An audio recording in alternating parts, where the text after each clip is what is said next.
WCBI News at 10 starts now. Good evening, I'm Tommy Lopez. We start in Tishomingo County, where a young boy is now in a Memphis hospital after being attacked there by a pack of dogs. This happened Sunday in Burnsville. The boy's neighbor saw the dogs attacking the child. When he got to the family's yard, the dogs had the boy by the neck, the arms, and the leg. That's what the neighbor says. The neighbor was able to get the dogs off the child and help the child's mother get him to a hospital. He was then taken to an Iuka hospital, but flown then to Le Bonheur in Memphis. Deputies put all of the dogs down. A Lee County man with a history of run-ins with the law is now going to spend the next 15 years in prison. John Wesley Newell pleaded guilty to several charges today. That includes assault on a law enforcement officer and felony fleeing. It stems from an incident in 2014. Newell threatened a Lee County deputy with a gun. The officer then shot Newell. He has a long history of arrests that includes robbery and manslaughter. Judge Thomas Gardner sentenced him as a habitual offender. That means he will not be eligible for early release. Derek Bankhead's capital murder trial is continued in Lowndes County Circuit Court. Bankhead was convicted last September in Lowndes County Circuit Court. Judge Lee Coleman, though, overturned that verdict. Bankhead's attorney learned that District Attorney Scott Colomb was a stand-in defense attorney that was for Bankhead during a preliminary hearing in 2011. Columbus police say Bankhead's cousin, Eddie Bankhead, was shot during an armed robbery back in July 2011. The state attorney general's office is now prosecuting this case. The reward for a Rankin County man is now up to more than $20,000. This announcement comes as law enforcement has expanded the list of charges against Alex Bridges Deaton. It's a story that's getting national attention tonight, in part because he's been the subject of a nationwide manhunt since Friday. That's when his 30-year-old girlfriend was found dead in her Rankin County apartment. He's now the lead suspect in a different homicide, the death of a 68-year-old woman, Brenda Pinter. That was last Thursday at a Neshoba County church. Investigators also believe Deaton was the shooter who injured a jogger early Friday morning. Mr. Deaton has killed one person, has shot at another, is a suspect in a murder in Philadelphia. We want to be able to apprehend him before he harms anyone else. We do not believe he's in the area. Law enforcement says Deaton is armed and dangerous. Anyone with information can contact the Mississippi Bureau of Investigation. They said they were only bringing shoes to a friend in jail. Now they're looking at time behind bars. The Lee County Sheriff's Department says these two tried to get drugs into the county jail. 39-year-old Chad Clark and 37-year-old Shauna Clark, they're from Tishomingo, they're facing a contraband charge. Detention officers say the shoes they brought in had drugs hidden inside. Bond for both of them is $2,500. A Caledonia high school teacher has resigned after allegations of sexual misconduct with students. Lowndes County detectives are not releasing any names. They say that they're investigating this. They say they found out about these alleged incidents this past Friday. Some of the reported incidents happened in another county on a school activity. Lowndes County School Superintendent Lynn Wright says the district can't comment on personnel matters. People got a chance to see the new Tupelo Police Department headquarters today. The city held an official ribbon-cutting ceremony, also an open house. This was this afternoon. It's a $10 million facility going to house the main agencies under one roof for the first time in Tupelo. It includes an armory, exercise room, crime lab, and evidence storage area. Getting this police department built, I know it was in April of last year that we did our groundbreaking, and so here it is, just 2 months into the new year, and now we're moved in and we're open for business, as they say. So we're just excited about being here today. Officers have been working out of the new building since late last year. We'd like to welcome meteorologist Jacob Dickey here on CBS on WCBI. I've been doing some broadcasts on our channel, the CW. Jacob, let's go to you for a look at our weather. You know, I wish that the weather could be a little bit nicer for my first time. Today, though, we still see those low clouds there in the Tupelo Sky Cam. Kind of dreary out and plenty of showers in the area. They have since cleared off. We're at 57 right now in Tupelo. If we take a look at the radar, here it's mostly quiet. It will pick up a little bit later. There are some showers off to our north. That will bring the focus as well as getting us some showers into our area. For tonight, and then we'll see those showers by morning. Tomorrow, showers, warm and breezy, but it's going to be nice out. Jacob, thank you very much. You'll be seeing more of Jacob here on WCBI. We'd like to welcome you aboard. Good to have you. All right, to move on tonight, some Greek organizations that are predominantly black have been around for a long time on college campuses, for many of them, for more than a century. They're still having an impact all over the world, and Black History Month is a great time to talk about that. Our Quinton Smith talked to fraternity and sorority members at Mississippi State University about the significance and the relevance of what these organizations are doing today. He joins us now. Tommy, black Greek-led organizations were founded on college campuses to help foster unity and provide students a way to serve the community. The National Pan-Hellenic Council is comprised of 5 historically black fraternities and 4 historically black sororities, also known as the Divine Nine. Now tonight, in part 1 of this 2-part series, I explore the role that Greek life has played in colleges and universities over the years.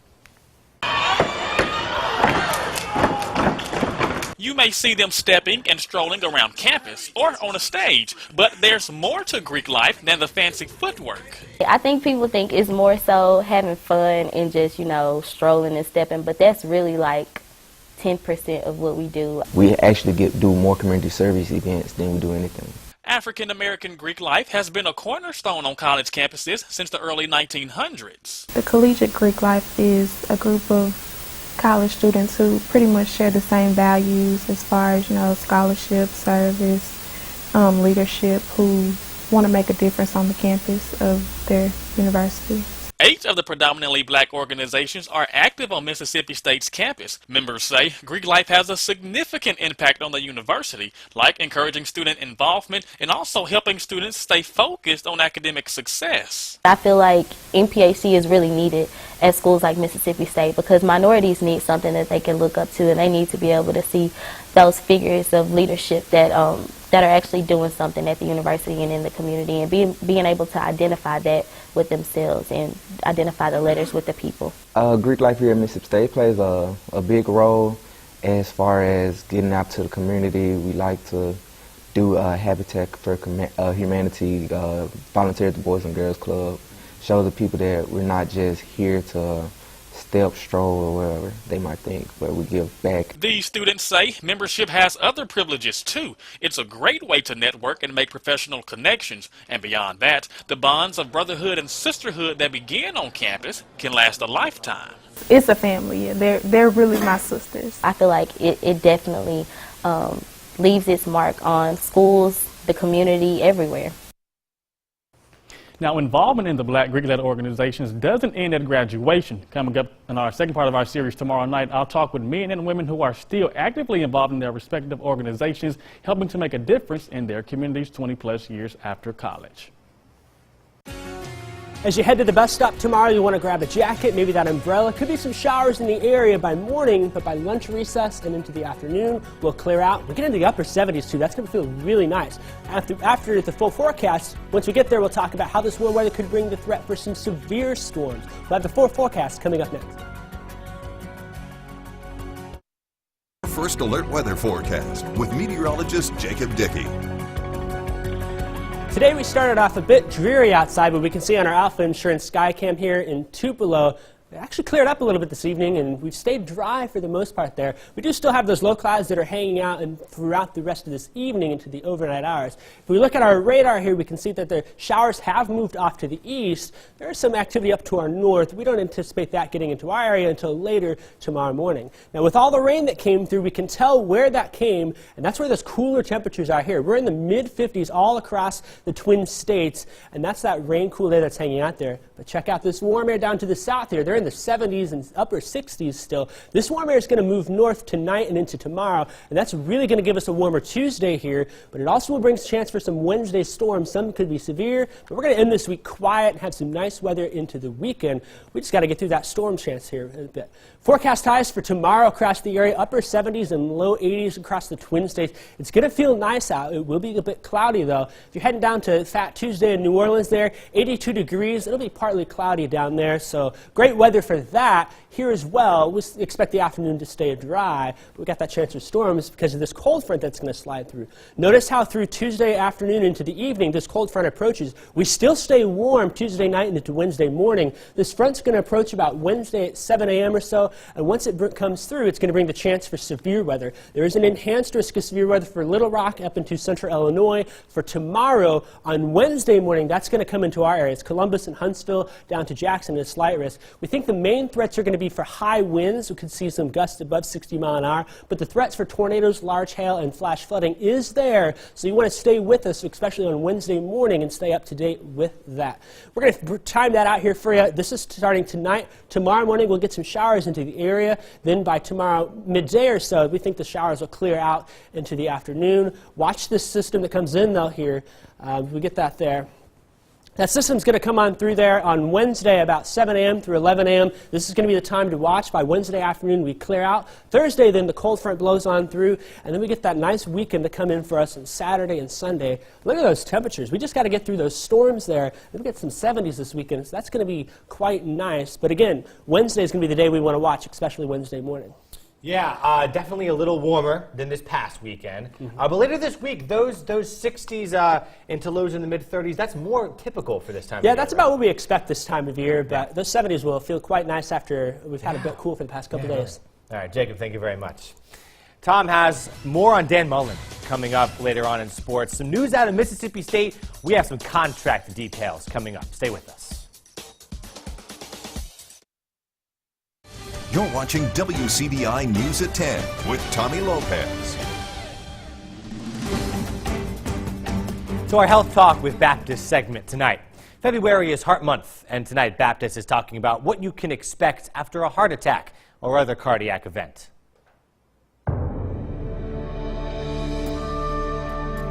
Hi, I'm Derek Forster, Director of Cardiac Services here at Baptist Memorial Hospital, Golden Triangle. Tonight I would like to discuss cardiac rehab.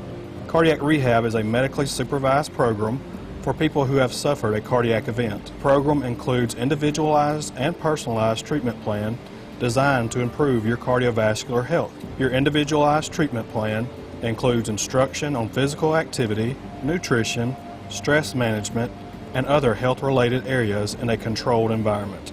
Cardiac rehab is an important part of the treatment for your specific heart problem.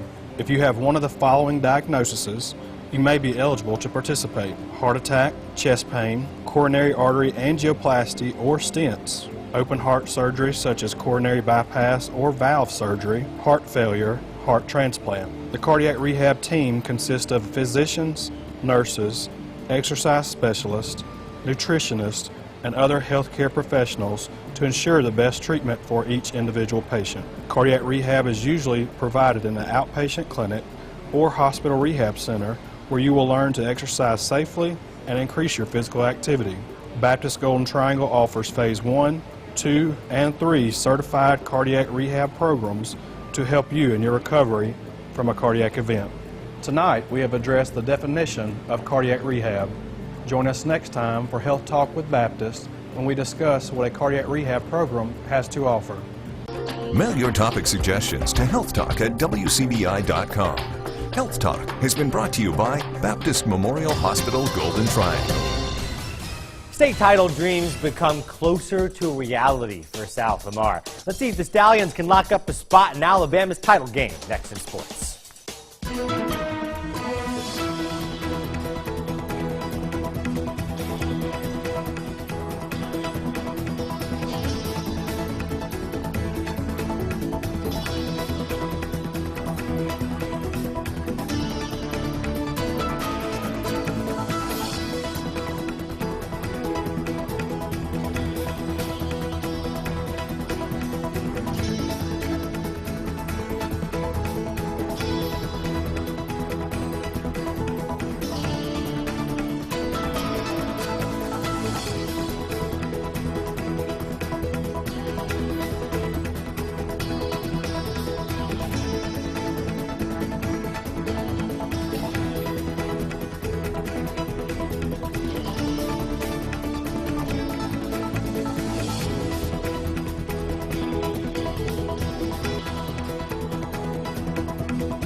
It's WCBI Sports with Tom Ebel.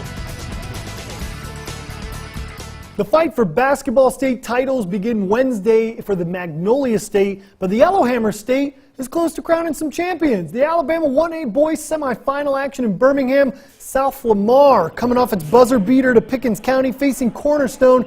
Here early on, Malachi Oglin for the Stallions with the bucket and the harm. Cornerstone would trail, but they're coming back in this one. Justin Poitras with the tough finish. Then just before the half, Kelton Wilson gets the steal, drains the buzzer beater three. Cornerstone would lead in the beginning of the fourth. But check out this move from South Lamar's Carson Lindsay. Behind the back for the score. A huge fourth quarter. South Lamar is going to the state title. They beat Cornerstone 80-67. They'll face Sacred Heart Catholic on Thursday for the title. 4 days away from the beginning of spring football, Mississippi State locks up its head man for the next 4 years. The university announces it signed head coach Dan Mullen to a new extension through February 2021 worth $4.5 million. Mullen has led the Bulldogs to a school record 7 straight bowl games. The regular season is a thing of the past for SEC women's hoops, and the stage is now set to decide who will be this year's SEC tournament champion. The way the tournament is set up, we could see round 3 of Mississippi State versus Ole Miss. The setup in Greenville, South Carolina, with Ole Miss's win against Texas A&M on Sunday, they get a first-round bye, and they'll prepare for a game against LSU coming up on Thursday. LSU won the regular season meeting 62-51. The winner of that game goes on to face Mississippi State, the number 2 seed, on Friday at 5 p.m. It's back to the drawing board for both coaches to prepare for a good tournament. For us, we had 7 championships at the beginning of the year that we could win. This is the first one now that it's out of the equation. Okay, we won 3 championships early in the year in those tournaments that we played in. We've lost this one. Now we've got another one we can go win in South Carolina this week. And that's so we got to refocus and go try to make that happen. I challenged our team. We just gave up 100 on Thursday night. I said, if y'all do that again, I'm going to go insane. And they come out and played hard defensively. No matter what happens at the SEC tournament, whether if we win it or we don't, we're still going to be playing in the postseason. That's a major accomplishment considering where we started 4 years ago. The Ole Miss Rebels climb up the polls this week. The Rebels move up 6 spots to number 11 in the D1 baseball poll and number 20 in the Baseball America poll. The Rebels are 7-0 on the season after 2 sweeps against ranked opponents ECU and UNC Wilmington, and will close its homestand against Memphis coming up tomorrow. On the diamond still, Mississippi State's Brent Rooker is named SEC Player of the Week for a sensational performance this weekend. Rooker was red hot for Mississippi State, led the SEC with 3 homers, 14 RBIs, including back-to-back 4-for-4 batting outings. Coming in a 2-game stretch against Indiana State and Marist, Rooker will look to stay hot Friday as the Bulldogs travel to take on Oregon. Tommy, so hey, we're wrapping up baseball season. As I mentioned, spring football is 3 or 4 days away, so just a never-ending cycle here. Baseball's still here. Well, some good basketball left to go for Ole Miss and MSU, the women's teams. Later this week, Thursday, Friday, games in the SEC tourney. So. And not just that, but like we mentioned, the Mississippi State title, those are coming up this week on Wednesday through Friday. Those are the quarterfinals. For all the information on that, you can check out our website, WCBI.com. Yeah, and obviously on Thursday over in Millport, South Lamar a chance to win a state title, so still a lot to go. Tough matchup against Sacred Heart, back-to-back state champions. So, hey, South Lamar, they've done it to this point. They've kind of been the Cinderella story of the tournament. So, going to hopefully make things happy, make some people in South Lamar happy on Thursday. And we're getting more used to all the college baseball polls and Player of the Week stuff coming out. Really the beginning of all of that. Baseball fans obviously really happy, though, about it's really in full swing now. They're getting most of the rust off now, the college baseball team. Yeah, and then high school baseball's been kicking up as well, so we'll be getting to, all this stuff going on. We'll be getting out to some high school baseball games coming up this week. All right, Tom, thank you very much. Final look at the forecast is coming up next. First day, I can't get that clicker to work right. Let's check that Futurecast out there. Tuesday afternoon is going to stay dry. Tuesday evening, dry as well. Wednesday morning, there's that line of storms that's going to line up. Again, main threat, damaging winds, maybe an isolated tornado there, but that threat is very low. So we're just going to watch that, and then we're going to clear out onto Wednesday afternoon. And that 7-day forecast, it looks great. So we got that nice weekend coming for us. Definitely. All right, Jacob, thank you very much. Thanks for joining us. Have a good night.